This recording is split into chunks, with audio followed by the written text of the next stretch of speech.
Il-Gvern għandu jwaqqaf l-insib fuq l-asafar tal-għana u l-kaċċa fir-rebbija fi żmien meta jpassu l-gamiem. Sostna dan il-Kap Eżekuttiv ta' BirdLife Malta Mark Sultana waqt konferenza tal-aħbarijiet b'reazzjoni għall-avviż formali maħruġ mill-Kummissjoni Ewropea fil-konfront tal-Gvern Malti. Fl-ewwel minn 3 stadji ta' azzjoni li l-Kummissjoni Ewropea tista' tieħu meta jkun hemm stat membru li jkun qed jikser regolamenti Ewropej, il-Kummissjoni qalet li d-deroga li tħalli l-insib tal-Pluviera u tal-Malvizz mhux qed tiġi infurzata kif suppost u dan qed iwassal biex jinqatlu speċi oħra ta' asafar.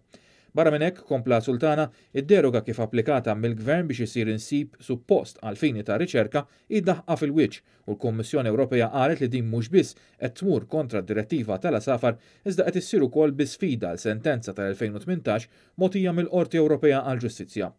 Il-Kap tal-Konservazzjoni ta' BirdLife Nicholas Barbara qal li t-tieni avviż formali hu marbut mal-kaċċa fir-rebbija hekk kif il-Gvern qed jiftaħ il-kaċċa fl-aħħar 3 ġimgħat ta' April, kaċċa supposta s-summin li iżda qed taħbad mal-passat tal-gamiem.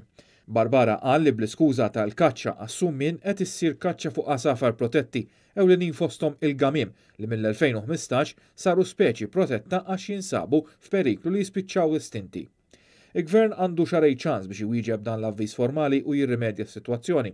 Wara l-Kummissjoni toħroġ dik li magħrufa bħala reasoned opinion, l-aħħar stadju qabel ma l-Kummissjoni tiftaħ proċeduri formali quddiem il-Qorti Ewropea tal-Ġustizzja. Min-naħa tiegħu il-Gvern fis-qarrija qal li ħa nota tal-avviż formali mill-Kummissjoni Ewropea u li se jwieġeb fi żmien stipulat.